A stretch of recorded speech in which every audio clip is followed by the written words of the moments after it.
আসানসোল স্টেশনের platform number 1 সেখানে আছে একটি চায়ের দোকান, মা তারা টি স্টল। দোকানের মালিক বৃদ্ধ খগেন কাকু, বয়স 70 বছর, চোখে ছানি পড়েছে, কানেও কম শোনে। খগেন কাকুর দোকানের নিয়ম, ওনার কাছে খুচরো থাকে না।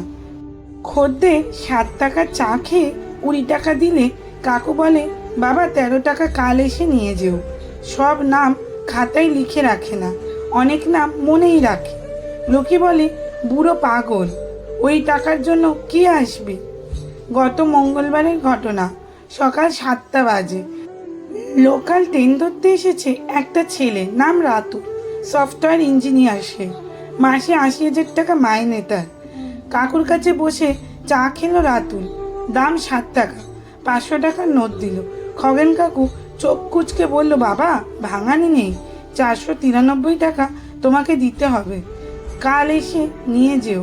রাতুল হাসলো, মনে মনে বলল, 493 টাকার জন্য আবার আসবো? কিন্তু মুখে বলল, ঠিক আছে কাকু, কাল আসবো। না, রাতুল আসেনি, সে ভুলেই গেল। ঠিক 1 বছর পর, ঠিক আজকের দিনে রাতুল আবার স্টেশনে এলো। অনেক বিপর্যয় ঘটে গেছে তার জীবনে এই 1 বছরে। চাকরি চলে গেছে তার, লোনের চাপ মাথার ওপর, পকেটে শেষ 10 টাকা। চা খেতে এসেছে কাকুর দোকানে। খগেন কাকু আগের মতোই বসে আছে, চোখের ছানি আরও বেড়েছে। চা খেলো, দাম দিল। চা খেয়ে উঠে যাওয়ার সময় খগেন কাকু পিছন থেকে ডাকলো, বাবা দাঁড়াও। রাতুল ঘাবড়ে গেল।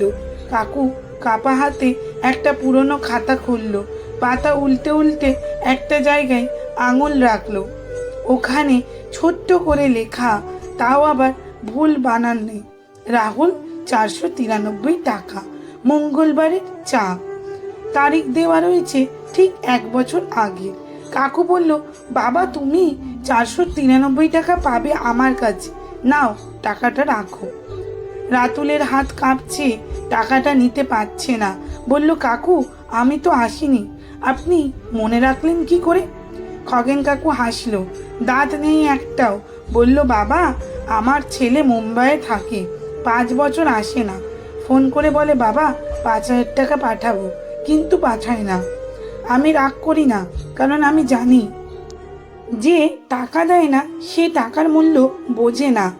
তুমি 493 টাকা নিতে আসোনি, আমি জানতাম আসবে না, তাও লিখে রেখেছি, কারণ আমার সততা যদি 493 টাকার জন্য মরে যায়, তাহলে কাল 5,000 টাকার জন্যও মরবে। আমি গরিব, কিন্তু আমার মনটা গরিব না বাবা। রাতুল টাকাটা নিল না, টেবিলে রেখে কাকুর পায়ে হাত দিয়ে প্রণাম করলো।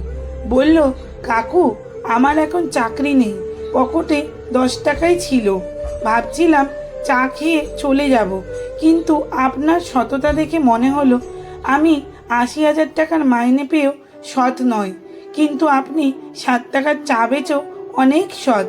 খগেন কাকু রাতুলের মাথায় হাত রাখলো, বলল, বাবা টাকা চলে যায়, কিন্তু সততা থাকলে টাকা আবার আসে।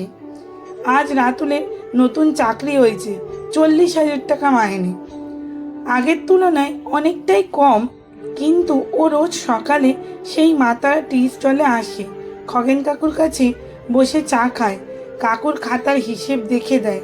লোকে জিজ্ঞেস করে, রাতুল 493 টাকার জন্য এত কাজ করছিস কেন? রাতুল হাসে, বলে, ভাই 493 টাকা দিয়ে খগেন কাকু আমাকে 80 লাখ টাকার শিক্ষা দিয়েছে। সততা মানে বড়লোক হওয়া না, সততা মানে রাতে আয়নায় নিজেকে মাথা উঁচু দেখে ঘুমানো। খগেন কাকুর দোকানের টিনের গায়ে এখন লেখা, এখানে 7 টাকার চা, সততা ফ্রি, ধারে পাওয়া যায় না। খগেন কাকুরা মরে যায়, তবুও সততা বাঁচিয়ে রাখে।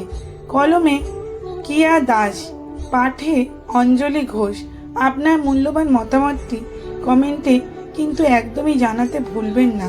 আর লেখাটি যদি ভালো লেগে থাকে তাহলে একটি লাইক ও শেয়ার করার অনুরোধ রইল আপনাদের কাছে। প্রতিনিয়ত এরকম ভিডিও পেতে পেজটিকে ফলো করে রাখুন। ধন্যবাদ।